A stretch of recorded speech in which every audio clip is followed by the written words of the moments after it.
Hey, everybody. Welcome into another episode of Tiger Minor League Report here. Week 13 recap at TigersMLReport.com. I'm Rogelio Castillo. Beside me is Chris Brown. He'll be on momentarily. And you can find all our content over at TigersMLReport.com. Please subscribe to our channel if you have not so already on YouTube at Tigers Minor League Report. And please subscribe to us on our iTunes feed if you have not already, or Spotify, or wherever you listen to podcasts. We appreciate that. And of course, if you want to leave us a 5-star review with some feedback, that's great. Lately, a couple of the last couple of reviews have been actually pretty constructive, with the exception of the one that says that, quote, Chris says that Torque sucks or dumps on Torque all the time, but we'll forgive him for that. Plenty to get to. We're going to actually start with the big club a little bit. Just a few things today as the Tigers hit 2 grand slams. It was just a home rama fest. Spencer Torkelson, the thin air served the Tigers well against Colorado. Hey, Chris, hey, Stan, good to see you guys here on the YouTube chat. And a couple of show notes too, by the way. We'll definitely going to talk about the Tigers team win here in a second, but a couple of show notes. So first, next week, 6:30, we're going to have the pre-draft show. We're going to be reviewing the first half of the season. The Tigers it's already the All-Star break coming up. It's really, time has flown by so fast. And so we're going to have John and Uper do a kind of a pregame show talking about the first half of the season and just kind of going over the numbers. And it's going to be fun. And then at 7 o'clock, the MLB draft show, myself, Chris Brown, Trevor Huth, Reyes White, and I feel like I'm missing somebody. I know I'm missing somebody. I said Chris, myself. Oh, and Scott Bentley of Locked on Tigers will be joining us as well. So it should be a fun packed show. There's going to be clips. There's going to be, we're going to be going in pretty deeply with the first half of the season, or excuse me, the first round. As now it's been rumored that apparently the Langford is going to go number 1 to the Pirates. So per Harris Fulmer, next Sunday, July 9th. So next Sunday, big show, 7 o'clock. It'll probably be a 2-hour show. I'm dead serious. And also a minor thing as well. So Motor City Metrics is kind of expanding themselves a little bit. We are expanding ourselves. And we are going to be adding an element of different sports. So the Motor City Metrics podcast, of course, is going to be still the baseball, but we're going to add a couple other things that are going to be. So Motor City Metrics sports is going to be Pistons. It's going to be Red Wings, Lions, and Pistons. But more on that probably on Thursday and of more of a formal announcement. But joining us right now is Chris Brown. Chris Brown, welcome. Sorry. I knew John was doing the basketball thing. I didn't know we were getting Red Wings and Lions stuff. That's more like if we get the opportunity to. So yeah, awesome.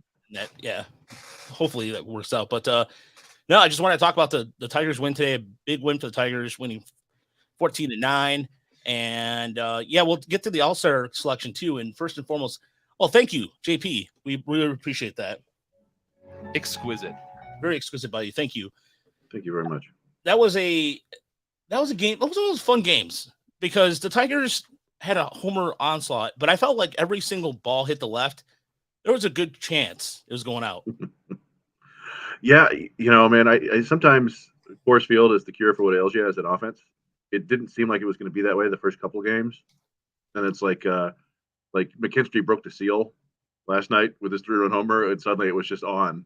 And obviously they hit 2 grand slams, hit for the home run cycle, first time 10 runs this year. Just nice to get that out of the system. Of course, you have to give up a ton of runs at Coors Field too, but we hoped that they would win 2 out of 3. I think you pull for 3, but accept a series win, and they're in good shape here to head home for 3 against the A's, and then try to get 2 or 3 of those, and then roll the dice against the Blue Jays, and that's a nice end of the first half. So good start to it.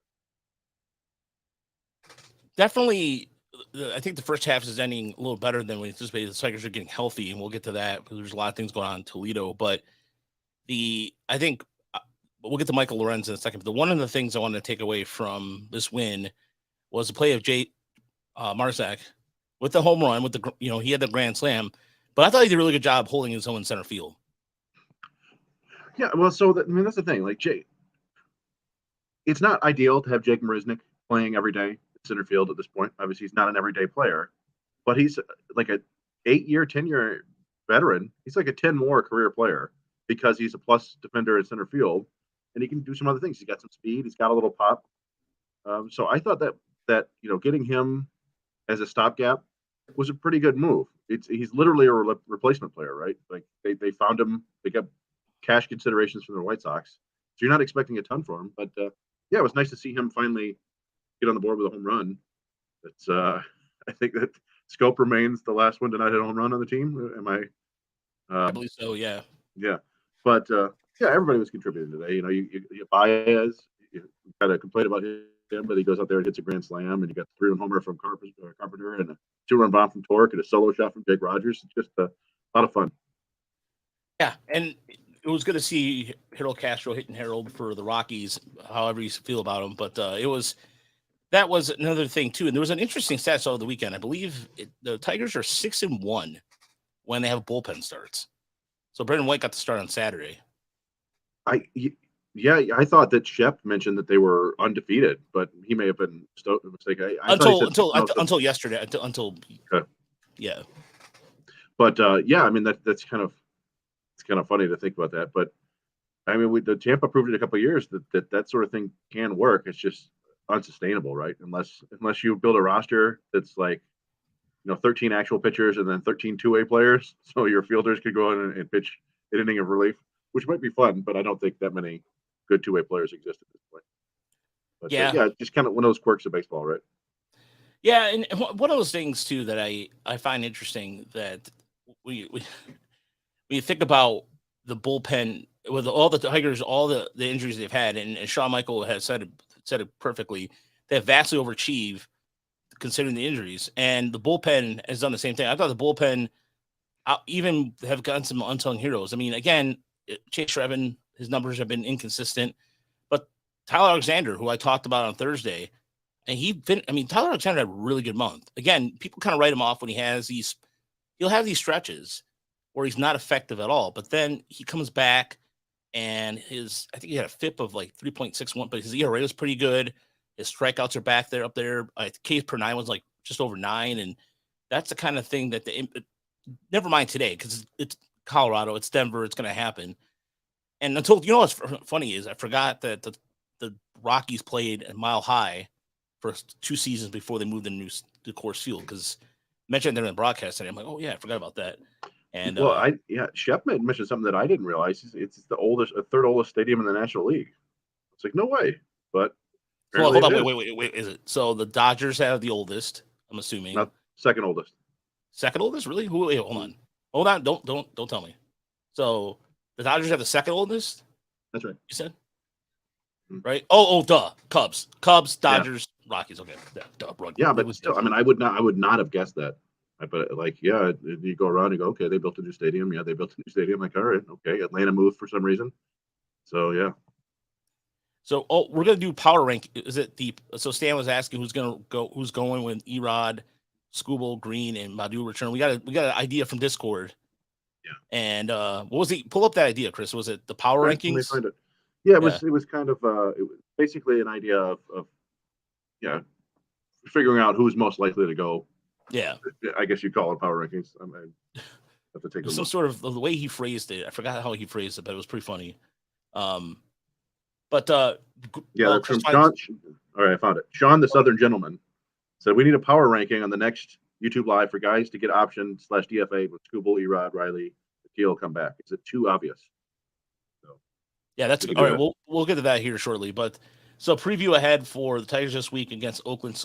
Skubal makes his 2023 debut on Tuesday. You can watch that. That's at 6:40. That's a game too that I want to go to, but then Riley Greene's possibly going to play in Toledo, so I got to it's going to be a game time decision on that. Then Wednesday, Erod comes back against TBD, and Thursday, Michael Lorenz will get the start. All-Star Tigers, yeah, All-Star Michael Lorenz, which I did not. Let's be honest here, did not expect that. I thought maybe Jason Foley would get the nod. Jason Foley's put up some really good numbers. Alex Lang, Erod would have gotten that had he not gotten injured. But congratulations, Michael Lorenz. Yeah, and I think even Michael Lorenzen acknowledged he said he called himself a mid-4, which I assume means a mid number 4 starter, which is kind of fun that he knows it. And Yeah, I mean, he's been good for the Tigers, like about what we expected, maybe a little bit better, right? But still not an all-star. Certainly not performing the way that Jason Foley has. But hey, man, good for him, right? It's a cool award or reward, and it's a cool trip to where is it? Seattle this year. Yep, Seattle. So that's fun. Good. That's pretty awesome. Now you can trade an all-star pitcher in a couple weeks instead of a regular pitcher. Yeah, you know what? I mean, if you wanna get kind of look at some of his numbers closely in terms of percentile rankings, he's in the 90th percentile in fastball spin and 84th percentile in walk rate. So maybe that's what it is. They look at those kind of things, and what if this is a totally analytic thing? So no, seriously, like you think about it for a second, maybe there's something about him that who's the manager this year for the American League? Would it be? Do they do it with the World Series winners for team from the year before? It would be I think so. Yeah. The Astros win last year. It's how quickly I forget. Astros beat the Phillies, right? Yeah. So Dusty. So Dusty Baker, maybe it's because he has a 68% first pitch strike rate, which is better than the league average. The league average is 60%. Could be that. It could be the fact that his swing percentage is 49.4%, which is also a little bit above the league average. Again, maybe nitpicking those things. That's what we're gonna see there. So, but I'm looking at how he stacks up against the rest of the American League pitchers. It's I didn't see who didn't make it. So, but I don't know. I remember when I was a kid collecting baseball cards, and they would make this special, especially usually like Topps, right? They would make a special all-star card for every player. Yeah. And I was young enough to think that every all-star was good.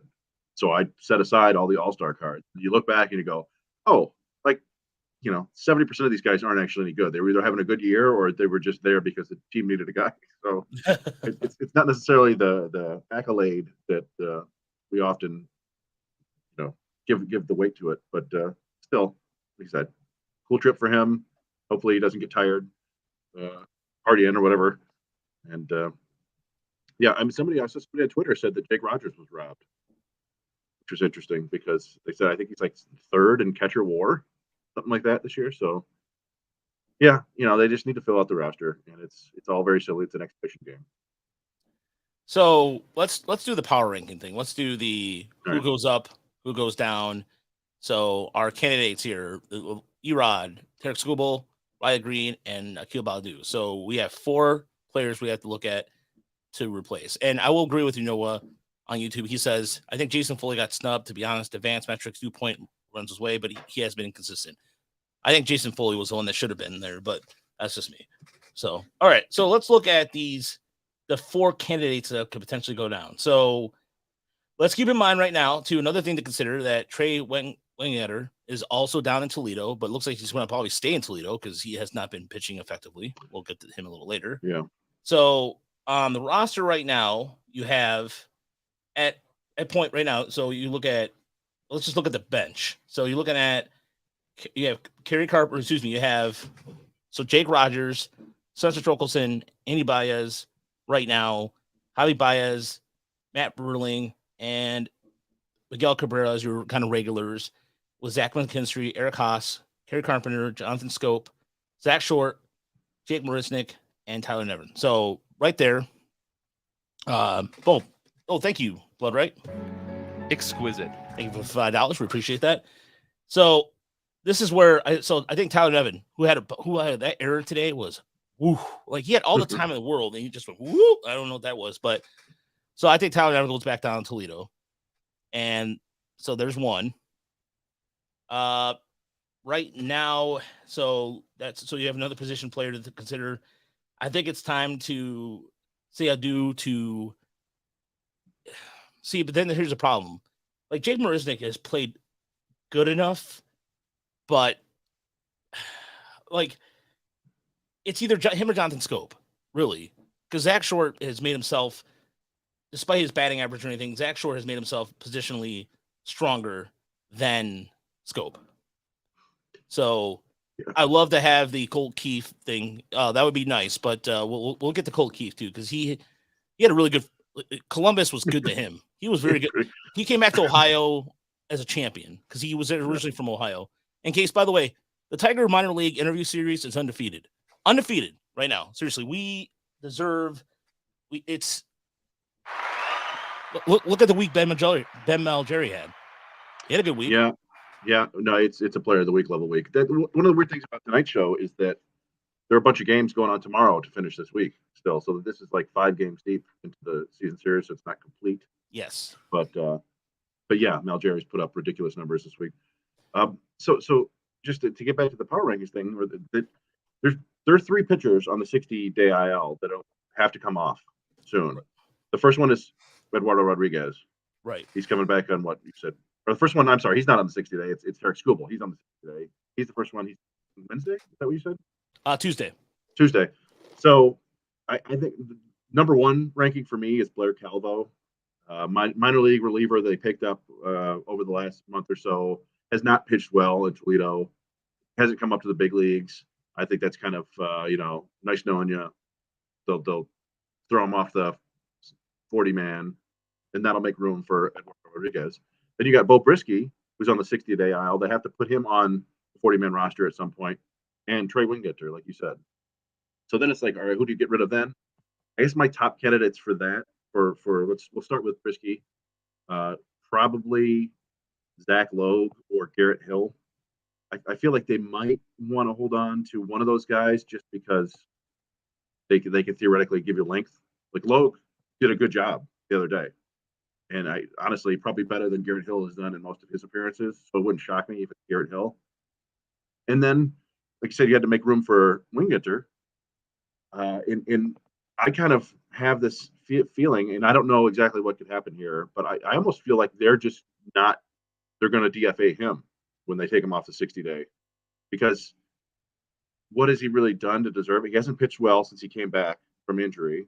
He was good in spring and won the job, but he wasn't great early in the season. And he had that, they gave him the chance to close the game, and he had a complete meltdown. If you remember, he was walking guys and throwing the ball all over the place.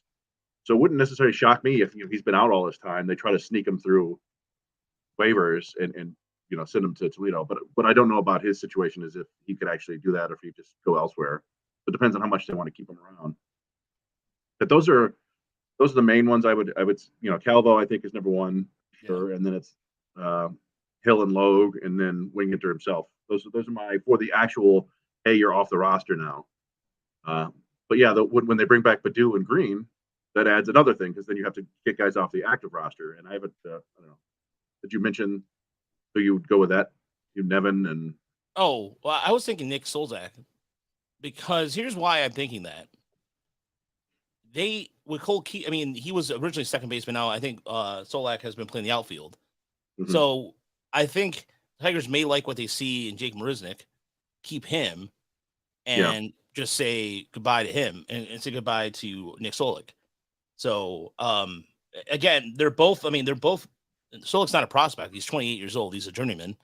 Mm-hmm. So I think if they like what Marisnick can offer, again, defensively, he's better than Carpenter. I mean, Kerry Carpenter, as much as we love the bat, defensively he struggles. And so if you're going to see what the problem is, though, you have too many outfielders out there. So. Yeah, I mean, that's the tough part with like I was just doing pitcher for pitcher with the guys who are coming off the 60-day. It's a little bit tougher with the guys that aren't coming off the 60-day because you're taking the active roster spot, and they could keep one of those pitchers and get rid of Solak. I could see them doing that.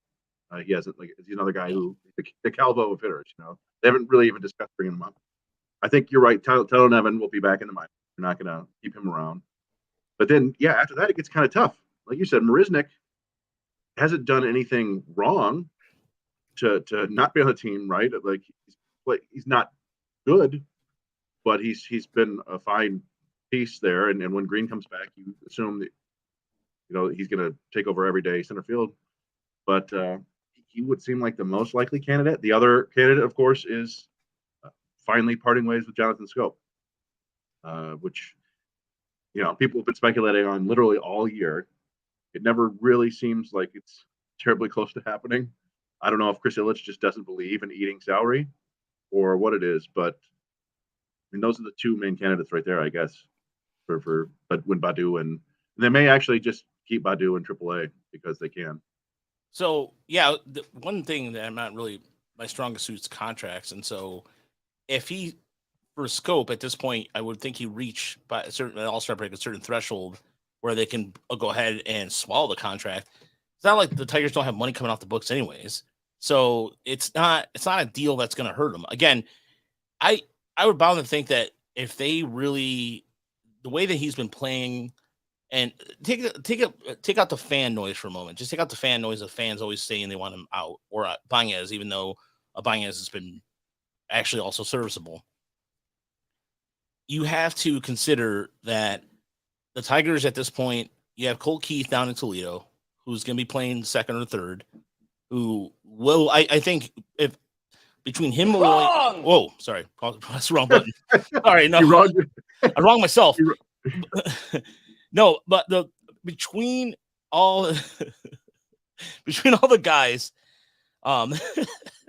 between Keith, Malloy, and Parker Meadows, Cole Keith, after the weekend in Toledo, might get a call up, and that gives you that, and scope becomes expandable. So, not to say he's going to get called up tomorrow. I'm not saying that. My point is, you have greater position flexibility now with that happening, and it's free. Yeah, he definitely ninja bees. I like his answer there. That's funny. But nevertheless, I think it's time. Like I really think that the Tigers have position flexibility to be able to do that. And you look at Toledo too. You still have John Valentine on the roster. You have these guys, yeah, John Valentine. You still have these guys on the roster that are in this kind of weird limbo thing. So that they have to make room at some point. So just start from the top and kind of work their way down. Yeah, and some of these things will get taken care of on their own. We saw it like there was going to be even bigger roster crunch, and then unfortunately Matthew Boyd went down for the year, and Will Vest got injured. So that like suddenly, that just happens. Guys get injured. You don't wish for it, but these things tend to work themselves out. And I think Stan, somebody in the chat mentioned, some of these players are going to get traded. The roster is going to thin out a little bit that way. But yeah, I mean, and then there's going to be some names gone in the next few days, but I don't think there are going to be any major names. I'd be kind of shocked if Scope is one of the names that goes until, like as Rod said, until they finally decide to bite the bullet and bring up the kids. So a couple of things too I wanted to get to in terms of as far as injury updates go, retirements go actually in this case. Billy Leshner, who we saw in Toledo kind of melt down a couple times, and then he had a really solid outing last week for Toledo, has retired. So wish him the best of luck in whatever he decides to do going forward. Elvis Alvarado, who was one of them at one point on our top prospect list, has somehow been lost in the shuffle, and because he's not been good down in Lakeland, got reassigned to West Michigan today. So there will be a chance we'll see him soon. No, he's been up in West Michigan for a couple of days. That may be from last week. No, it said the second. No, well, he pitched there. He got absolutely blown up a couple outings ago, and then I put up his outing today. Actually, yesterday he faced 7 guys and struck out 5 of them in 2 innings for West Michigan. He was electric.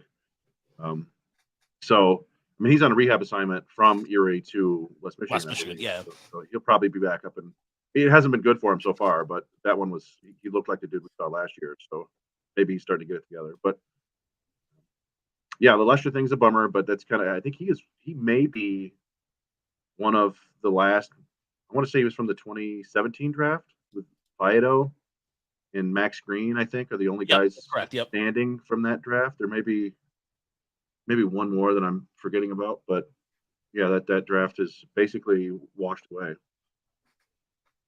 It's been kind of a mixed bag of, I don't know.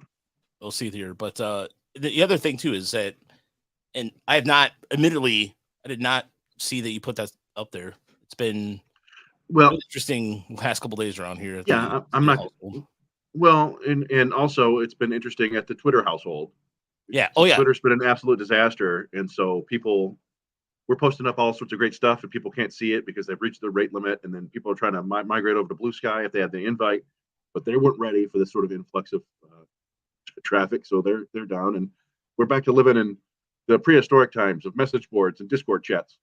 But yeah, so it's in any event. Yeah, Alvarado did he had awesome 2 innings tonight. Tyler Madison had 2 awesome innings for Erie. He struck out 4 and 2 basically clean innings to end the game in a 2-1 game. So yeah, there's some interesting relief arms coming up through the system. By the way, if anybody who is watching us on YouTube wants a link to the Tigers chat Discord that I created, let me know, and I'll drop that link in there for you. Because Twitter blows and Twitter sucks, and really we're kind of so one of the things we're trying to do right now, because we're gonna eventually. I tried signing the Tiger Minor League Report account on Blue Sky, but of course they're over capacity right now to create new accounts. That being said, for next week, and more likely going forward, we're gonna probably make on YouTube like a members only. There's like a members thing you can join. So I'm gonna look into that, and that way we can continue to find a way to around Twitter. We've built that Twitter. The only goal for me right now on Twitter right now is to outpass Tiger Minor League Development. I'm gonna be as clear as day with you, ladies and gentlemen. The Tiger Development account has 14,200 followers or something like that. We're at 12-1. If Twitter dies in the next week or two, whatever it does, we'll be that short of passing a official team account. I want to pass that account so bad. Bad. You have no idea.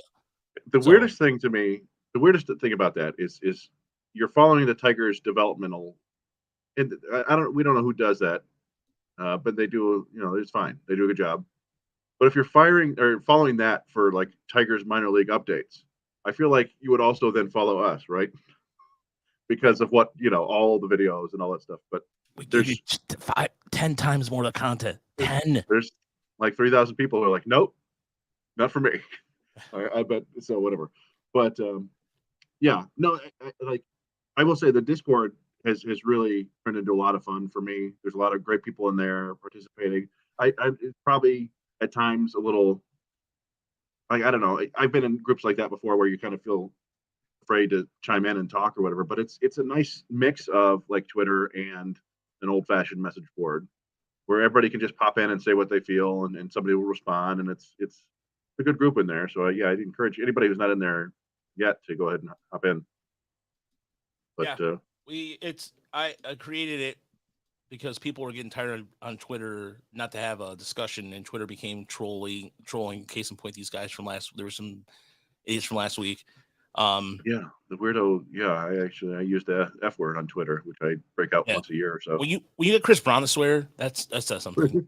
Or Rogelio Castillo, because Rogelio Castillo going third person here. There's a reference for anybody that listens to a lot of Tigers podcasts. I went through a reference. You'll get why I did that. And Chris Brown doesn't swear. Yeah, Brown Rogelio doesn't either. Rogelio doesn't swear either that much. But okay, no more third person because I'm not going to repeat that gentleman's name who does that. But anyway, let's get back into the swing of things a little bit. Let's go into Toledo. So again, with the tracker not updating, we couldn't put all our full stats this evening. Yeah, you know what, Henry? Let me. I don't want to get too sidetracked, but this is funny. He says much more lenient than Bless You Boys. So fun story about Bless You Boys. I love Bless You Boys. I like Brandon. A lot of good people there. When I first started getting on Twitter 10 years ago, and I started getting into the Tiger coverage, I wanted to be on Bless You Boys. I wanted to be a staff writer. I wanted to write. Never got the time of day. Never. And I started my own thing. I started sportsradiodetroit.com with my two buddies because that's what we wanted to do. Fast forward, and SB Nation's completely tearing that thing apart now. They're making something that was 1 point getting almost 5 million views a month and turning it into nothing for reasons that are beyond me. Well, I mean, all those big, media things, they end up getting bought by somebody larger and torn apart. It seems to happen. It's like every 5 years. Oh, geez. Okay, so let's go into Toledo. So Toledo, Colt Keith, Chris, 7 for 15, 2 home runs, 5 RBIs. He announced his presence with authority. Yes, he did. And, man. Yeah, go ahead, Chris.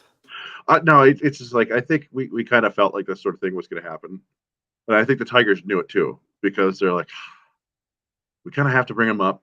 But when we bring him up, he's going to keep doing the same stuff, and then it's going to be like there's literally nowhere else for him to go but Detroit.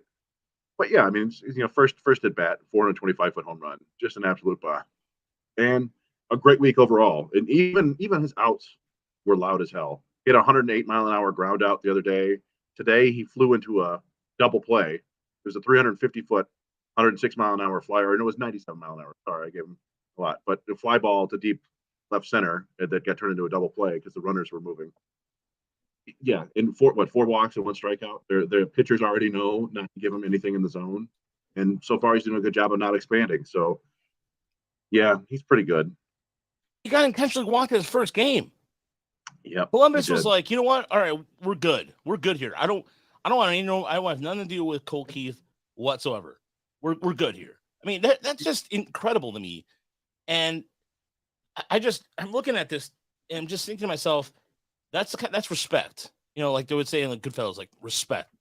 When you get somebody's carrying your groceries for you. Colt Keith, by the way, the answer Stan's question. He went today. He just had. Oh, he's all for 1 with a walk. Yeah. Oh, yeah, for a walk. Yeah. Today's game was canceled after 5 innings because of rain. So, and that walk was a very much like there were like people on base and he could have done damage, so they avoided him. Yeah, Alex Vallejo did not look sharp in the short time he had to take 3 innings, or pretty much 3 1/3 innings, 6 hits, 4 runs on 2 strikeouts and a home run. I forgot that Joey Cantalao is still around, Chris. I mean, he was the guy who was a big shot with the Padres at one point, but I feel like he's been in Cleveland system now for quite some time. Yeah, I remember he's a lefty. I'm trying to remember what deal he came over in. Was that the Trevor Bauer deal? I want to say it was a Trevor Bauer deal. Yeah, that involved the Reds and was it the Padres? It was the Padres because he was originally a Padres prospect. Maybe it wasn't the Bauer deal. In any event, I felt like it was. But yeah, he's still around there kicking. And, at one point, I think he may have even been a top 100 prospect, but it's kind of come back down to earth now. I think his velocity never really stayed up. It was the Clevenger deal. Clevenger deal. There you go. So, yeah, but watching Colt Keith play is always fun. He's up there hitting. They're batting him 5th right now. The lineup suddenly got way more interesting. You'll see that Justin Hermoy picked things up this month or this week too. 6 for 18, 2 homers, a double, 5 walks, 6 strikeouts, looking more like he did earlier in the year. And I think they said he's got like 5 of his 13 home runs this year against Columbus. He likes playing against Columbus, so that was good to see. Nick Maton was not pouting down there. He remained a productive hitter for Toledo, which also, it's a nice reminder of the difference between the major leagues and the minor leagues, right? Nick Maton went down there and didn't, struggle at all. 5 for 13, 2 doubles, 4 walks. He did have a throwing error, which is unfortunate, but got to iron those things out. One of the things too that we were talking about, what you were talking about the offense too. Yeah, it is much of a more of an enjoyable product with Colt Keith in the lineup. It makes everybody a lot more interesting. The Parker Meadows struggles. I mean, it's way at the end of the month, but honestly, he still had a good month regardless. Yeah, I mean, I wouldn't even necessarily call that like the hits weren't falling for him. He did a home run, but 3 for 20 with 5 strikeouts in 23. That's still like a 22% strikeout rate, and the walk rate is fine. He stole 3 bases. I just weren't falling for him this week. I think he's still in a pretty good place. But yeah, the bullpen kind of failed Toledo several times this week, including there was one game where they were up by 4 runs and Whistler gave up a game-tying grand slam, John Kinsey Noel, with 2 outs in the 9th. That was Friday, wasn't it? That maybe. Yeah. They all kind of blend together for me now. But Dan Miguel Diaz blew it last night. It's I don't know. They've lost a lot of. There were a lot of guys who were supposed to be pitching for them this year that have been hurt, and then they just released Keith Hembry and Trevor Rosenthal. I think the Tigers did. So those are 2 guys that won't be around. They were hurt, I believe, but. Oh, I didn't see the Rosenthal transaction. Yeah, I think they just flat out released those 2 guys. So, but it is rehab city right now. That's why Roger's discussing going down to Columbus tomorrow. Is that it? Yeah, I was thinking about going to Columbus tomorrow to watch Riley Greene because he's supposed to make his appearance tomorrow. But then Christian easily reminded me that, well, we could go see him Tuesday. This is true. and it would be a lot closer than going down to Columbus. And I realized also Michigan license plate in Columbus is not exactly friendly because people are insane down there, as far as I'm concerned. I've been told. So, but then again, I don't know. I'm torn because I could go to the Tigers game Tuesday easily, or I don't know. We might split duties. I don't know. We'll see. We'll figure it out. I was down in Toledo today, but it was just a family zoo trip. First time I've been to the zoo in a couple of years. Yeah, shout out to the ostrich pictures. That's right. There was a baby ostrich. Quite adorable. But that was pretty fun. But yeah, nevertheless, Columbus, and here's the thing too, Columbus, I think they just lost Gavin Williams just got called up, didn't he? Yeah. Yeah, I mean he's one of the best pitching prospects in baseball, so that's going to hurt you a little bit. Stan, thank you for the $9.99. Oh, Stan. Thank you so much. Oh, I got a chance. By the way, I think maybe I don't know if I talked about this last week. Maybe no. I got a chance to meet. Did I mention it on Thursday? Yeah, you were down in Toledo. You met Stan. I think you mentioned it. Oh, okay. You certainly mentioned it to me. I don't know if you mentioned it on the podcast. Yeah. Shout out. Yeah, I got a chance to meet Stan in Toledo, and it was a great conversation with him. Exquisite. It was very exquisite. And we talked baseball. It was nice. He was sitting. I like that upper section Toledo. No matter where you go in Toledo, there's a good view. And my row is completely empty down there, Chris. Like usually, that's what I love about Toledo. Like West Michigan, for whatever reason, like a gambit. Like unless we get our seats. Yeah. Well, I mean, tickets guaranteed, pretty much. Yeah, and I think West Michigan, we tend to go on the weekend nights, right? And they get like 5,000-6,000 people. It's tough to get our behind home plate seats. In Toledo, they've got that kind of scouting section that it seems like they don't ever sell those tickets to people.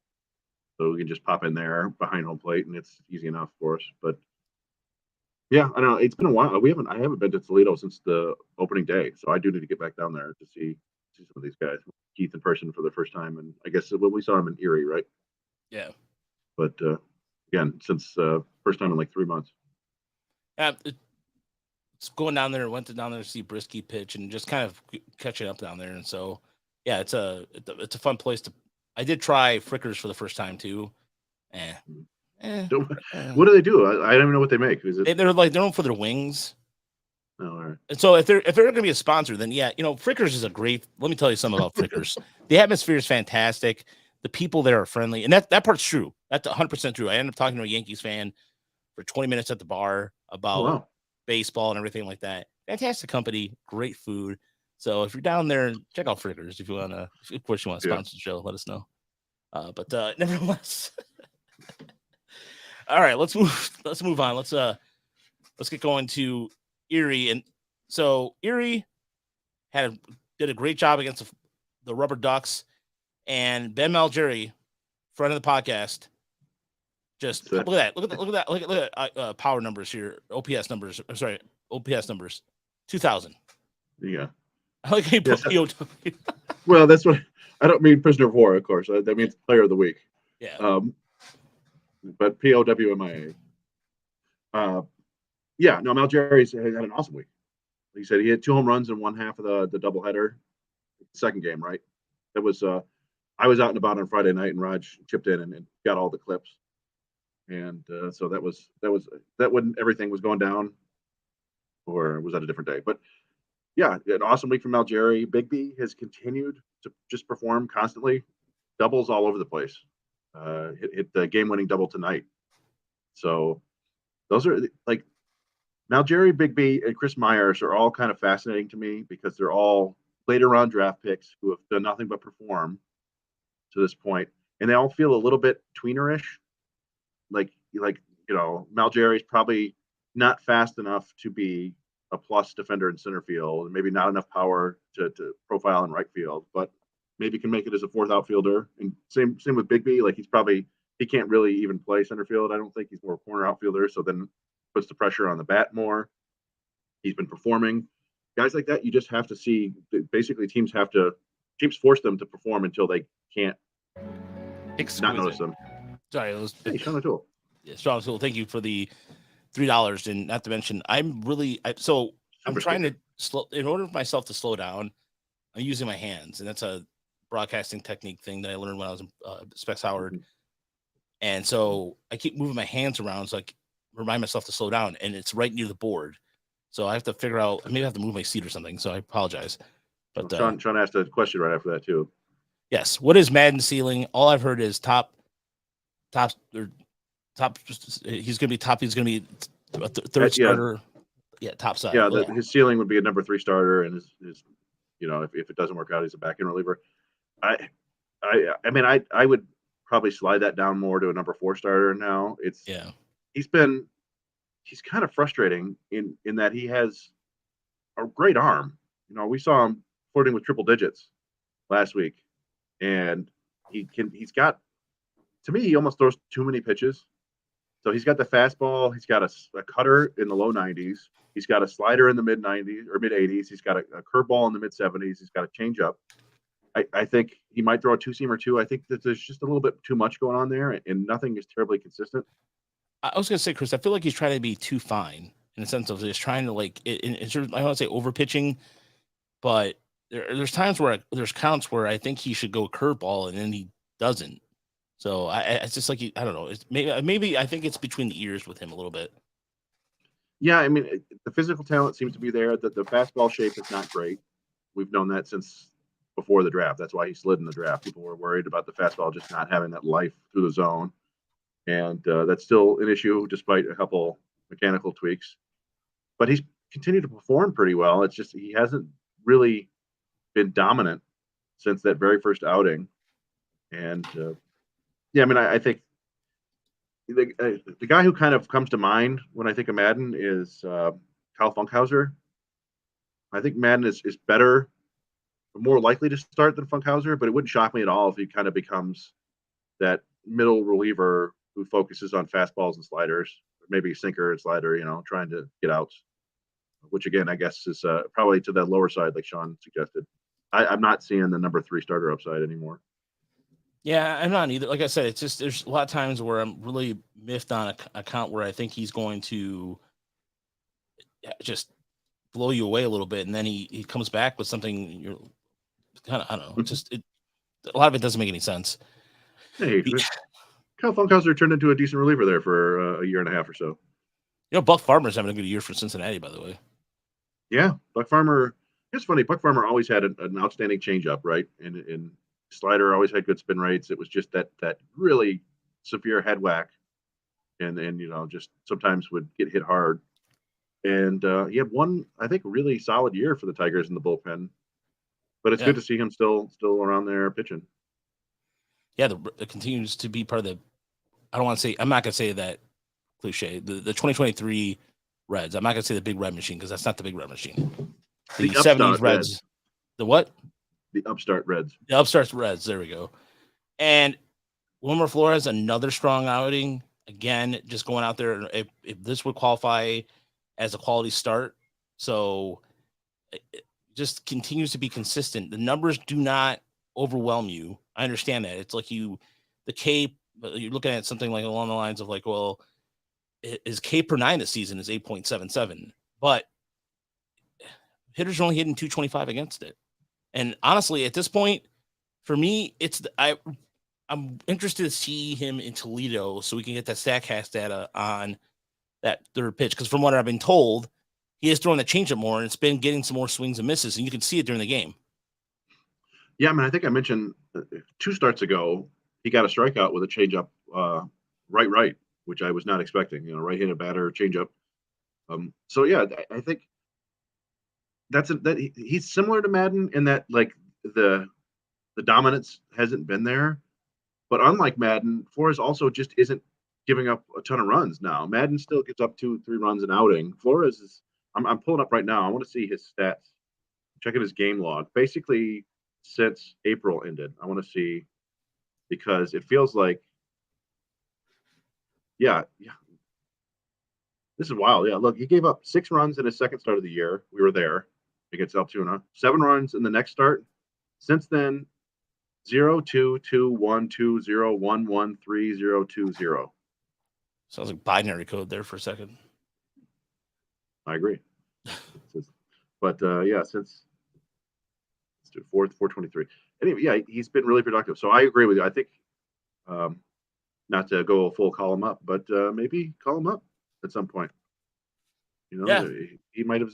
So yeah, since April 23rd, it's a 2.16 ERA, 58 innings, 2.16 ERA, 55 strikeouts, 21 walks. Walks are a bit high. Only 2 home runs. Yeah, I think it would be fascinating. I bet you he's got some really interesting data behind him to avoid home runs like that and avoid a lot of runs. Especially too, I think he's been the really, I think Erie's most consistent starter outside of sort of Gibson Long, as far as getting just being productive. And again, the numbers are not going to overwhelm him. He's not striking out a lot like he did before, but I see the fact that there's games where he kind of bulldogs through, and to me, that's just kind of saying, look, there's that bullpen risk, and he's trying to avoid that bullpen risk at all times. Yeah, I mean, he does. His stuff has been down a tick this year overall, but he holds it. I think for most, like it stays. It doesn't go down over the course of the outing. And yeah, like you said, that's a good way to describe it. He's battling through a lot of these starts. The walks are up, but they're not crazy high. I wouldn't say. So it's progress there. This is a classic example of how people always say player development isn't linear, but sometimes it's not necessarily linear, but it's also not like a roller coaster. Sometimes it just kind of flattens out for a bit, which I guess you could do that in a roller coaster too. I've seen roller coasters. Sometimes they flatten out. So Deadly Ninja Bees in the chat, it said after trade deadline, would Flores move up? Yeah, I could see that happening. I think in these next few weeks, you're gonna a lot of it. I think there's some tells me, and just based off some of the conversations I've had too, I have a feeling that there's going to be some more. Once the draft happens, there's going to be another like just a fury of retiring players, or there's going to be a lot more people getting out by the end of July. Yeah, that usually happens. Guys see the writing on the wall, or teams make it clear that we don't have room for you anymore. It's always a bummer, but it's just what happens when a new group of so they'll draft 21 players, right? They might sign them all. They might sign 20 or 19, and they'll go out and sign another 10 or 12 undrafted free agents. And that to do that, you need to make some room. So we'll see a fair amount of movement, I think, soon.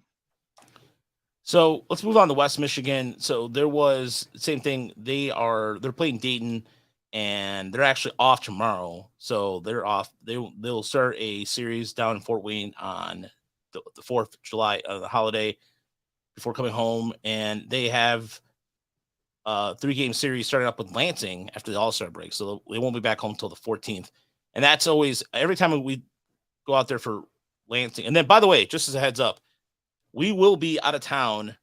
We're going to go see, thanks to our buddy Charles, the Discord, we're going to see the Whitecaps down in South Bend. So if you want to come say hi to us, if you're in that area, we'll be in South Bend, Indiana on the 21st and I believe the 22nd for a little bit. I'm not sure what's exactly happening, but either way.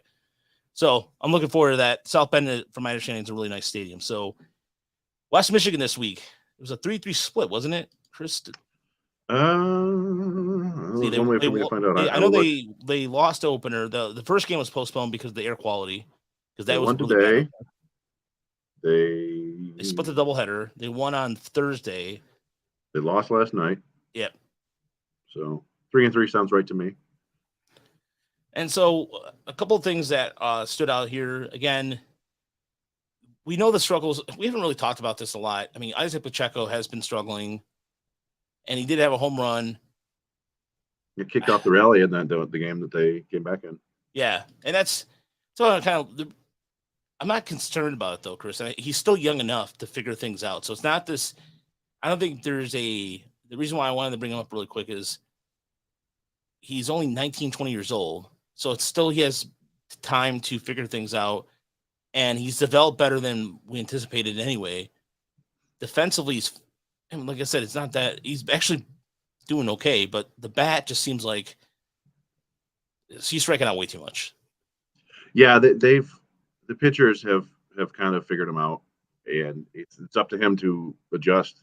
And it's pretty simple. They're throwing him fastballs up and breaking balls down, and he's swinging under and over all of them. It's worrying me a little bit because it does feel like there's a very limited window in which he can do damage. But it's just such a weird juxtaposition because we've gone and seen him in Lansing. And every time he's in Lansing, he looks like an all-star, like just a monster. But for whatever reason, everywhere else he plays, it's just strikeouts and really a lot of non-competitive at-bats, unfortunately. Not a lot of fouling pitches off or taking walks. He does still have that raw power in there. But, and as you said, he's prone to the occasional error or misthrow, but he really is a very talented defender. He's a legit third baseman. He had a really nice, barehanded play on a bunt yesterday or the day before. All the pieces are there. That they joke about it on the broadcast. Dan and Nate, they joke that Checo will like range over in front of the shortstop to get plays that he shouldn't because he's got more range than you would expect. He actually played shortstop a game or two. I think he's better at third base, but so there's that to cling on to. Like, hey, the glove's there. Give bat time to develop. And he's a guy. Look, we've learned this from watching other players, right? Parker Meadows struggled. Was basically in West Michigan for 3 seasons, or at least 2 full seasons, and eventually something clicked and he's able to move on. So I would expect Pacheco to spend a whole another year in West Michigan, basically next year. And if it doesn't click for him, then I think I'll get really concerned. But I'm not close to the book on him yet. It's just it's been a disappointing year for him. Yeah, I mean, again, the reason why I did that with the disclaimer is he 2 walks to 15 strikeouts.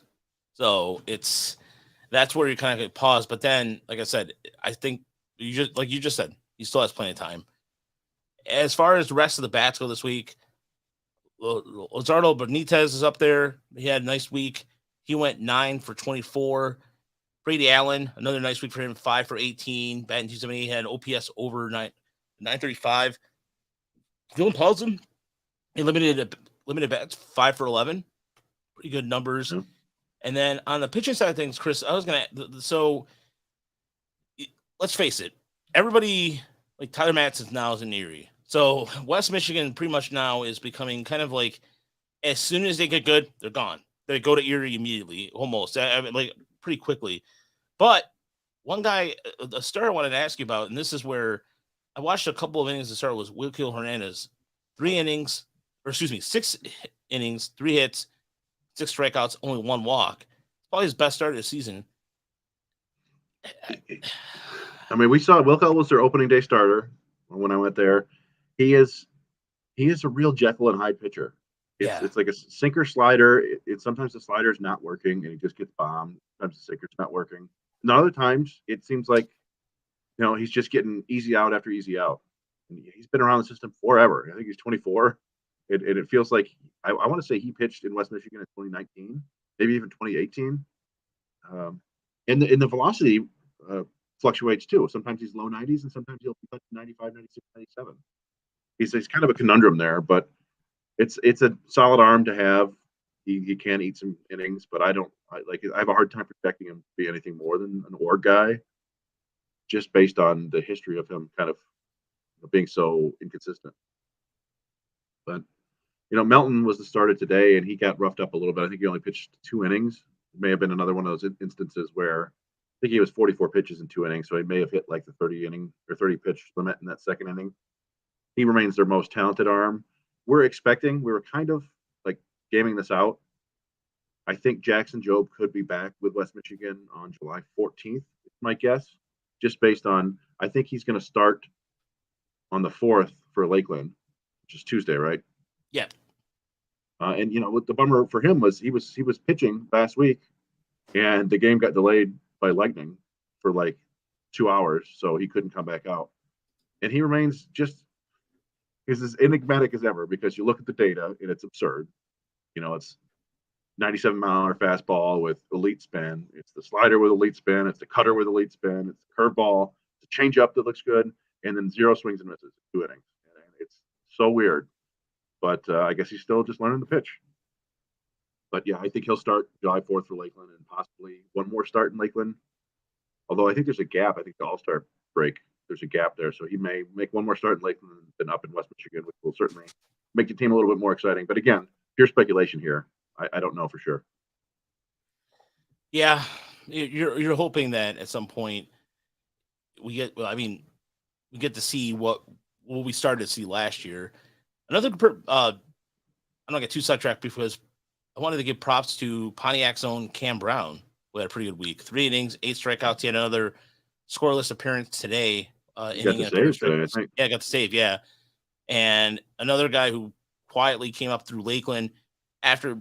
I mean, he had a really rough start of the year in Lakeland before he started figuring things out, and after a couple outings, I mean, since June 23rd, he's not allowed to run. And over, let me see if I get this right. 3, I can't do math. 5, 6 innings of work. Yeah, he's been a nice addition to the bullpen down there, and I think is Connor Holden there now too. I think. Yeah. And we mentioned Alvarado early in the show. Like they're getting some bullpen arms.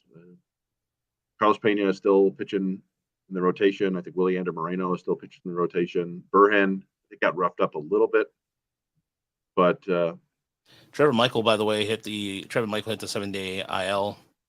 He's been a bit up and down this year. He's looked dominant at times, and other times he's given up a lot of hard contact. So that doesn't necessarily shock me that he's the IL. But.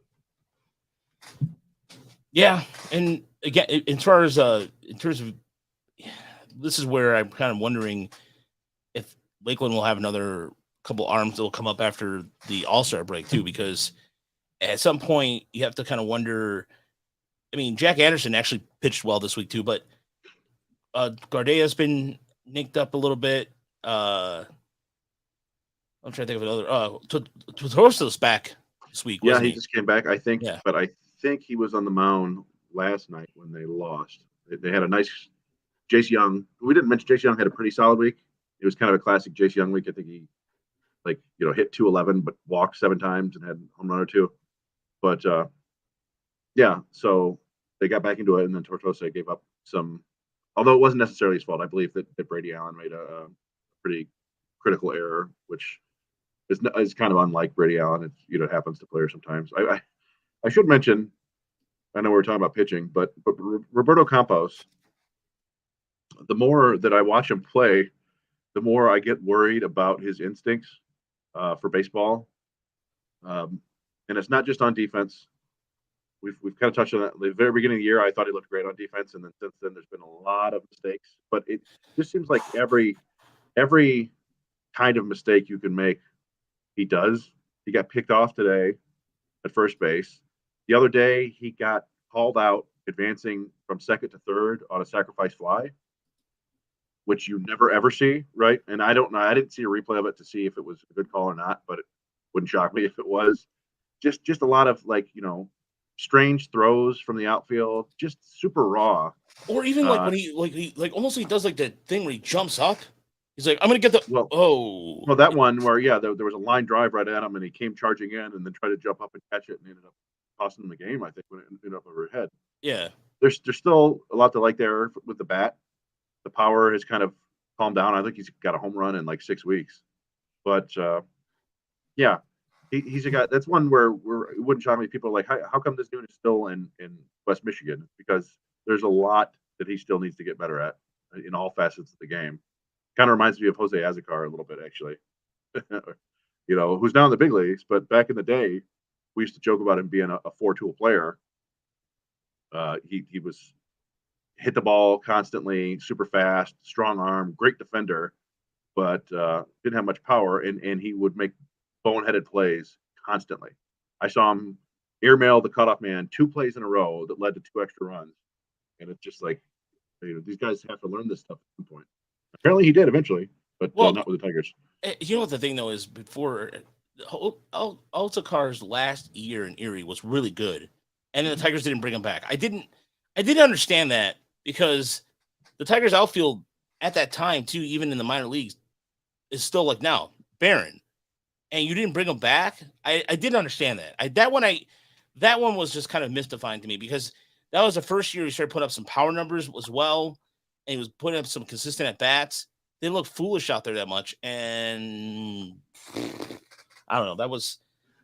I don't know. But I think Campos didn't he have like a 7-game hitting streak too, or something along those? He had a 15-game hitting streak 15 going. yeah. But yeah, I mean, he can put the ball in play. I said a lot. He hits the ball hard. He doesn't chase a ton. There's a lot to like there with the bat. He just needs to get a little more consistent for power.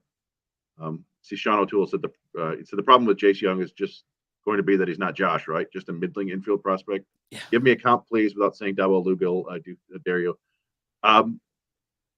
Yeah, I mean, Josh Young got better as he got through the minors. He continued to get better. You can hope for that from Jace. Right now, it's a profile that kind of reminds me of Cody Clemens and Kristen Stewart. It's going to be a walks, some power, low average. I do think Jace is a better defender than Kristen Stewart, probably on par with Cody Clemens, maybe not as versatile as Cody Clemens. So, but I think the power has turned out to be real. I've seen it. I think he's the guy who might, if and when he goes to Erie, might kind of have a power explosion because he hits a lot of balls to the warning track in West Michigan. And West Michigan is one of the most spacious parks in the minor leagues. A lot of those are going to turn into doubles and home runs at Erie.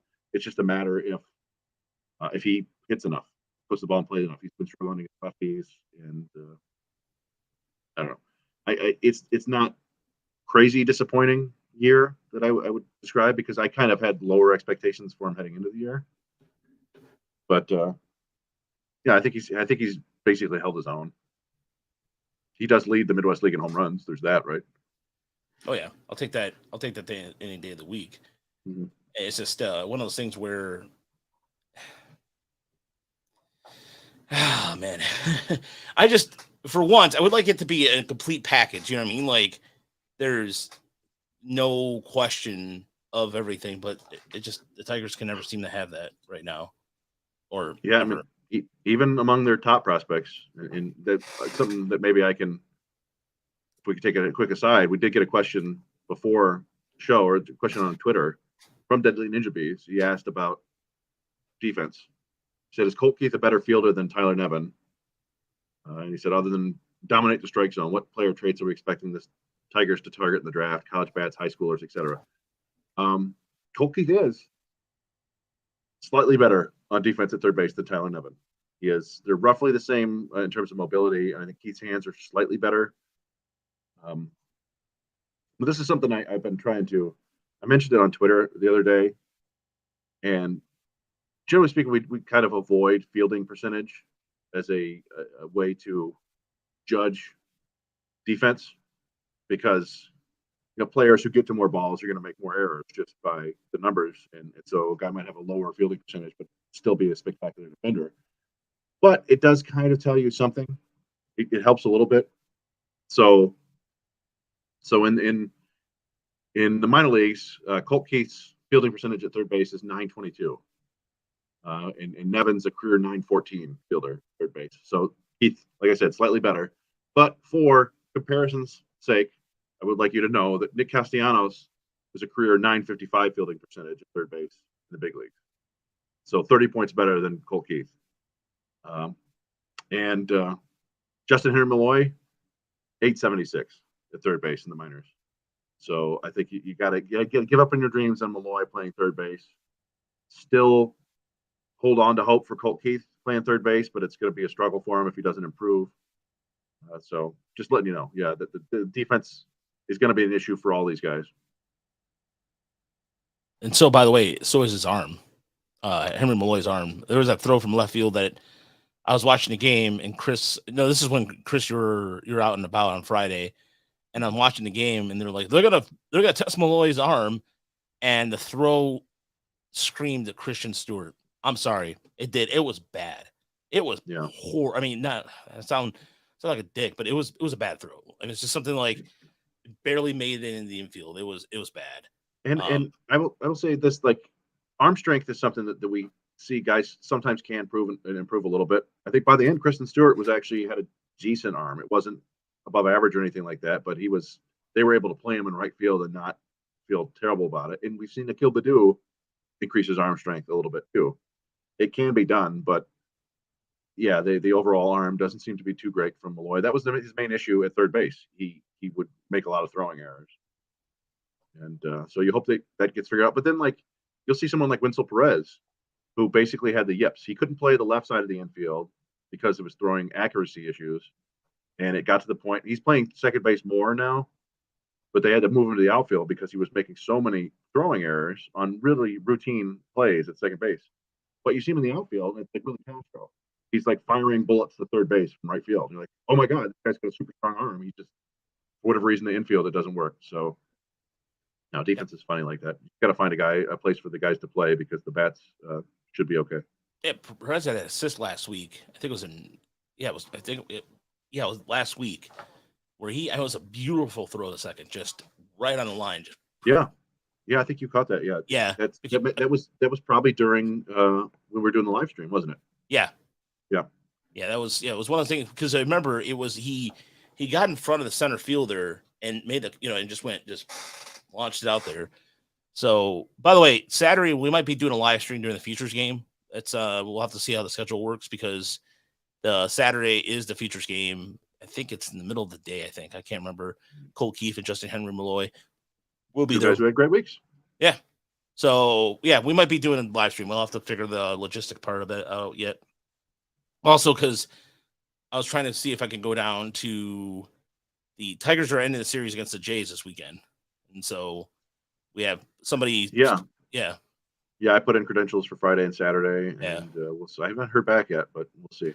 The Tigers tend to wait the last possible second on that. So let's go down to Lakeland. And the reason, and we're going to quickly go through Lakeland because it's getting a little late here, and not to mention the reason why I was mentioning a possible another pitcher to come up from Lakeland is Carlos Mercado had another good week, and I was looking at some of his advanced numbers. 6 innings in his only start of the week, 6 innings, 1 hit, 1 walk, 9 strikeouts. Probably the best start we've seen for the Flying Tigers this season. And the reason why it's kind of eye-popping, Chris, is the fact that he's 19 years old. He's 19 years old, and I'm trying to think of it. I'm trying to rack my brain about this, Chris. When was the last time we've seen a guy, an international signing, that we like this just a matter of just coming in there and pitching and has made a name for himself? And he was on the IL to start the year, and I was looking at some of his advanced numbers too. They're pretty solid. I mean, he has a good sinker. The sinker is really good. It plays up pretty well. But as far as I was trying to figure this out. I couldn't remember. Was he a guy who signed for a lot of money? Because I don't remember him signing for a lot of money. I don't believe so. I think that was one of the first things that stood out to us was, that they had signed him right to low A Lakeland as an 18-year-old last year. I think he was the youngest pitcher in the league, maybe one of the younger pitchers in the league. Also, along with Kristen Santana and Roberto Campos, they were, and Isaac Pacheco was a really young team. But he was a guy that they mostly used kind of in long relief last year. But we got to see him a couple times, and it was interesting because he's an athletic mover. Like you said, he's got a starter's arsenal. The velocity has ticked up a bit this year to where it's like he'll touch 95, 96 now. I think. I was going to say 96. Yeah, I saw that. Mostly like 92 and 94, but he can ramp it up a little bit more than that. And I don't know if he's going to throw much harder than that because of his size. But then again, Kyler Montero is not a particularly tall dude. He's just filled out.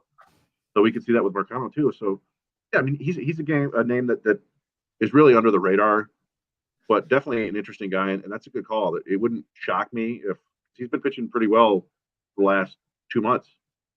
That wouldn't shock me if he gets a call up to West Michigan. That'd be fun to go see him. Yeah, I'm really hoping he does get called up before the end of the year because I do want to see him pitch, especially after the draft, where you're going to see a good influx of talent in high A again, and that'll be a good test for him too. But yeah, I'm more excited because of the fact that he's only 19 years old, and it's just one of those things where. Also, here's the thing: he'll turn 20 next week, so he'll be on July 8th. He'll turn 20. So, nevertheless, still the Tigers it's considered his age 19 season. Yeah, the Tigers need a victory here as far as non-relievers for international. I'm trying to blank, Chris. I'm trying to think of the last Tigers starter that was an international signing that started for the Tigers. I was trying to think. I've been racking my brain about it, and well, I mean, they didn't Gregory Soto start a couple times before they moved him to relief eventually, and maybe like but Sandy Baez. Sandy Baez, thank you. That's what I was trying to think of. Sandy Baez. And before that would have been Jair Jurgens, or there Sure. was Freddie Dulce, Alfredo Figueroa. Oh yeah, but those guys were. Nobody who lasted started. long. I thought he was a reliever, wasn't he? He probably didn't start. And you know what? I think Freddie Dulce actually wasn't even signed by the Tigers. I want to say he was from the Dodgers. Maybe Figueroa's from the Dodgers too. I don't know. So yeah, but your point is well taken. Like they have not produced international starters. We're hoping that Montero breaks that mold, and Marcano's another guy. You can see Marcano throw a few more strikes overall, but again, you're talking about a 19-year-old holding his own in pro ball. So definitely a name to just kind of keep in your back pocket if that's where you keep names. As far as the back goes, Mike Rothenberg is back in Lakeland, and so, but he's still raking. He's still raking pretty well. Yeah, and I mean he went absolutely bonkers in the complex league. It was silly, like 7 home runs in 8 games or something like that. So he's back to roughly where he belongs. Maybe he'll move up to West Michigan again. He started there last year. Luke Gold has really picked things up. He was off to a terrible start in pro ball last year and this year, but he really seemed to figure out high A or low A pitching. So he's another interesting guy who may. That's one that if Young gets boosted up to Erie, I would expect Luke Gold to take his place at second base in West Michigan. He got 7 for 16 last week with 2 doubles, a triple, a home run, 6 RBIs. Not bad. Not bad whatsoever. And as far as the only other name to talk about pitching wise, I mean, Max Alba had a solid week. Same with Colin Fields, but beyond that, without any television, it sucks. I'm not gonna lie. I don't like doing just box score. I want to see these players play, and that's what sucks about Lakeland. Sequeira's doing okay. Jeremy asked in the chat. Sequeira's getting a little better. Yeah, he's hitting pretty well in rehab for the complex league. I would expect him to be back. One thing I didn't realize till just now is that Daniel Cabrera played games down in Lakeland this week. Really? So yeah, Daniel Cabrera. I don't know if they just needed an outfielder, and he went 1 for 3 with a double in his first game, and then 0 for 3 with 2 walks in the second game. Maybe they sent him to the development list, right? Maybe they really did do some hardcore developing and completely alter his swing or something, and they're bringing him back up slowly, or maybe they just needed a body. But something I just noticed. Yeah, I wonder. In terms of the Christian Santana update that we usually provide, this week he went 3 for 14, which is actually. I'm not trying to sound malicious when I say this, but it's actually better than what he has been doing. So, yeah, 2 walks, 7 strikeouts. Yeah, that's what his numbers on the season now are. He is now hitting 112 on the season with 3 home runs. So, rough sledding. That's tough. It's 152 at bats. He's hitting one. He's got 17 hits in 152 at bats. Not ideal. So let's go through the complex league. Are there any standouts in the complex league? You know what? I didn't even let me pull those up. I did not even check that. I did tweet out earlier this week. I mentioned them the last couple times. Josue Briseño continues to hit well down there in the Florida Complex League. It's nice to see. Terry gave us a picture that showed he's playing a lot of first base. He does look like he's an enormous kid who's going to have to not play catcher, basically. But his number, last I checked, he had an OPS of almost 1,100, I want to say, which is, it's good to see for, again, we're talking about an 18-year-old. It's not an 18-year-old in low A, but you like to see when guys perform in their first taste of baseball in the United States, right? The guys who come from the Dominican Summer League. Because we were all excited about Raylan Perez last year because he put up monster numbers in the DSL. And he actually came back this week from, I don't know if he was injured or if they were just working with him on something, but he came back this week and it's been okay. So I still continue to try to pull up these stats. By the way, fun fact about the Florida State Complex Tigers, they lead the league in hits with 197. Nice. So they're all that Rothenberg. I was trying to figure out how much of that was him, but no. And you talk about Brusano or Brusano. Briseño. Briseño, yeah. I was going to ask you. There was another name that I was trying to figure out on that roster. Yimi Diaz. That's what. Well, him and Deidris De La Cruz, who's just kind of. I know he's been up at one point with West Michigan, right? Was he at West Michigan at one point? Well, no, he made it to Lakeland last year. So this is another one that maybe gives me a little bit of pause about Briseño because Danuaris De La Cruz won the OPS title in the Complex League 2 years ago as a catcher. Really produced a ton. Went to the Lakeland last year, and his OPS was like 500. He just couldn't do it at the next level. But yeah, he's down there. Let's see. He went 2 for 7 this week with a double and a triple. Another guy who had a good week was Ricardo Hurtado. Ricardo Hurtado. Hurtado. Yeah, it was. He went 1 for 4 with a home run and 3 RBIs. That was a big home run, though. I think it put them up. On the year, he's batting 350. Yeah, no, he's had a good year. That was going to make Sekera. Sekera went 9 for 18 this week with a double and a home run, 3 walks and 4 strikeouts. I think he's probably ready for Lakeland again. But yeah, Briseño went 7 for 15, 8 runs scored, 2 doubles, a triple, 5 walks to 2 strikeouts, 1352 OPS. Clayton Campbell, I'm trying to remember. I forget if he's Australian or Australian. Yeah, it was Or I thought maybe he was maybe New Zealand, Kiwi. but he played in the Australian league. Yeah, I think he's a Kiwi. He had a bunch of hits this week. He went 5 for 13 with 4 doubles, 6 RBIs. So, again, this is another one where with no video, it's tough for us to know anything. We probably should get down there at some point and get some video of all these guys. I was gonna say I'm trying to aim down there for the end of July, beginning of August after the draft. So hopefully that'll hopefully be the case. But yeah, you know what? That's not a bad idea, especially if they end up taking some high school players in the draft. They'll probably begin in the Florida Complex League / Lakeland, and we might get some James Chipman level Riley Greene first game footage with multiple home runs to go, okay, this guy can play. Yeah, no, that's that would be. Like I said, I have to reach out, make sure that it could possibly. There's a work thing where either I have to go to Denver in August or September, and that's what I'm trying to figure out. Once I figured that part out, I do want to go down for a week. We have a place to stay. Thank you to Sherry. So to keep that in mind.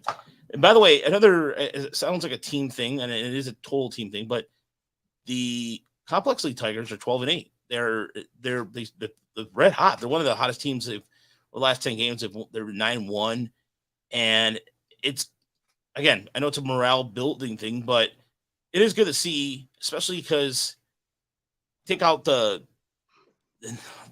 Mike Rothenberg stuff for a second. They're getting a lot of contributions from a lot of different players that came out from the Dominican Summer League. So that to me is a step forward. Yeah, for sure. And if you look at the Dominican stats, that this signing class this year, a lot of those guys are performing. You don't know if the tools are getting better, if they're legit prospects, but at least they're performing. Like Enrique Jimenez was their their big signing. He had a good week. Michael Orozco had a good week. Anibal Salas continues to play well. So yeah, a lot of these guys that they signed are performing, and so we hope to see them in the Florida Complex League next year. But it's better than.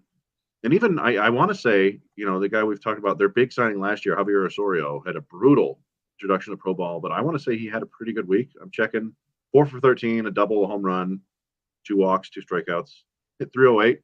I think he's playing pretty well this year, and he is young, very young, probably younger than some of the guys. So he's 18 now, but yeah, I don't know.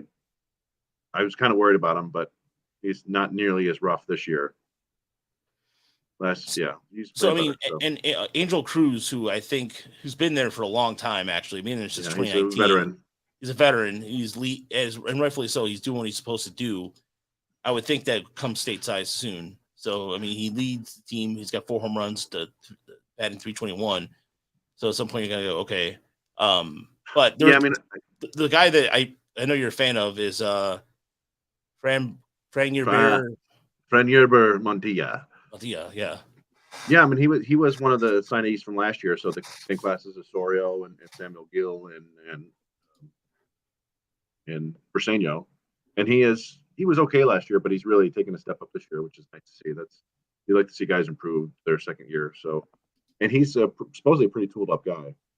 So again, if we're like 3 levels below where we can actually even start seeing these guys play. So it's tough to know much of anything, but we don't want to forget about them, and we feel like it's worth mentioning them if they're putting up stats. Yeah, another guy that's putting up some good stats that I wish we had some more, or we have video period, is Ronnie Chalice at 10 innings, pitcher? 21 strikeouts. Yeah, pitching wise. That was Chalice. So Yeah, they have a lot of older pitching. Like, you'll see these 17, 18-year-old hitters, and then these pitchers who are 20, 21, 22. And I don't know if that disqualifies them from being prospects or if they're trying to find the next, like the Astros did with Christian Javier and Jose Urquidy and all those guys. But again, we don't have, somebody could probably get us the data for these complex leagues, but we don't have it right now. So we can't even look at the data and see like, oh wow, this is an interesting guy. We just have to calculate it on the original old school stats in size. I used to always just look at size. I remember way back in the day looking at Absel Garcia when he was 16 in the Venezuelan Summer League and going, he's 16, looks pretty big, putting up stats. Maybe he's a prospect. And sometimes that works. Sometimes it doesn't. Sometimes it's Stephen Moya. Although I guess he was technically a prospect. He made it to the big league. So there you go. Yeah, that's I was gonna say another name that had a lot of stats to him. Yeah, I was thinking of another international guy outside of Stephen Moya that really had some hype to him. And I'm drawing a blank right let's now. see. Let's see. Back in the day, well, there was you had Gorkis Hernandez way back in the day. You had Wilkin Ramirez. Wilkin Ramirez. That's who I was thinking of. Another big guy. Yeah. There was Audie Siriaco was kind of like the Latin counterpart to Cale Ward, I think. Oh yeah, Len Henning talked about him all the time, like he was going to be a big deal. Yeah, there've been a lot of guys who were like, oh, I thought Anthony Pereira was going to be a thing. I thought Anthony Pereira. That's the name I haven't heard in a long time. Yeah. So on that note, was there anything else, Chris? Any other questions? Or I didn't get there was one other question from Dustin F. This is probably should have brought this up in Double-A. He said Justice Bigbie is fairly old for Double-A, but he's having a fine season. Could you see him contributing for Detroit next season? I mean, stranger things have happened. Again, as I mentioned before, he's got to keep producing. He's done nothing wrong so far. He's got 8 doubles in like 16, 17 Double-A games. He's really hitting well. He's consistently hitting for power to the opposite field, which is a nice ability. If he could turn on a few more balls and take them over the fence, I think that would make people take notice more. I think Kerry Carpenter basically forced the Tigers' hands because he kept hitting the ball over the fence. Like if he was just hitting like Bigbie is, they might have been able to all right, he's just facing Double-A hitting or Double-A pitching. So I'd like to see Bigbie hit a few more home runs, but other than that, like he made a nice running catch against the wall the other day. I won't say never there. It's a tough profile because he's going to be a corner only bat, but he's got to hit for a lot of over the fence power. Sounds like a St. Louis Cardinal. I just like that. Yeah. Like just to a certain extent there. But on that note, I thank you for listening to the Tigers Minor League Report podcast, Week 13 recap. So next week, there is going to be no recap. Well, no, there's not going to be a regular show. Next week is the draft show. So we might even do the show on Monday, and we'll recap everything. We actually, you know what we could do? Screw it. Let's just do this. Draft show next Sunday, 7 o'clock, here on the Tiger Minor League Report channel. Monday, some point, Monday afternoon, Monday evening, we'll do our Week 14 recap, recapping all the stuff that happened between tomorrow, or between Monday rather, and Saturday. And we'll actually do like a first half review. Yeah, and we'll also be able to talk about the second day of the draft, which is 6, would be rounds 2 through 10 or 3 through 10. I don't remember how they're doing it, but yeah, that works because there shouldn't be any minor league games that Monday. Right? Yeah, there's not. They're off till I think Thursday, I believe, or Friday. Maybe I think even till Friday. I think it's possible. Yeah. So yeah, thank you. That sounds good. Yeah. So yeah, there'll be 2. So there'll be a show Monday. So there's gonna be literally 4 hours of content. 4 hours of content. So Sunday, please, So starting at 6:30 at Motor City Metrics, join John and Uper to talk about the Tigers' first half of the season. And I'm gonna be doing some behind the scenes stuff. There's a new streaming service thing that we're gonna actually go away from StreamYard This is gonna be you and I are gonna have to have a You know, discussion. Raj does after all that. the behind the. If you guys didn't know this, Raj does all the actual work. I just do the watch the baseball. And I go, I watch baseball too. Well, I know. I don't mean to Oh. say that that's like a division of labor, but you're the one who was always like looking for upgrades and looking for new things, and I just watch and write when I can. No, it's you got to stay ahead of the curve, and there's a thing called Streamlabs, and I found out that so everybody who donates to super chats, Google takes a cut of it. So I found a service that was 100% towards us. So I'm looking into that, and they do the streaming, and also it's nice is it makes the chat more interactive, so people actually can customize their icons and all this stuff. So, but I haven't.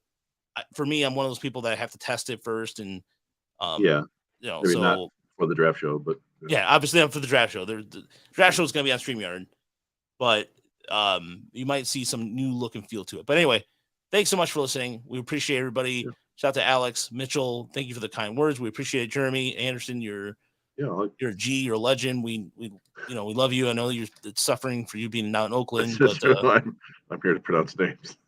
That's that's my job. And yeah, thanks to everybody who joined us in the Discord, the mock drafts we did. We burned through 3 mock drafts in like 4 days. So that was a lot of fun. And yes, and Brownie is here to pronounce names because I have mush mouth, and again, this is why I'm talking my hands so I can slow myself down. We'll talk to you next week. Big draft show.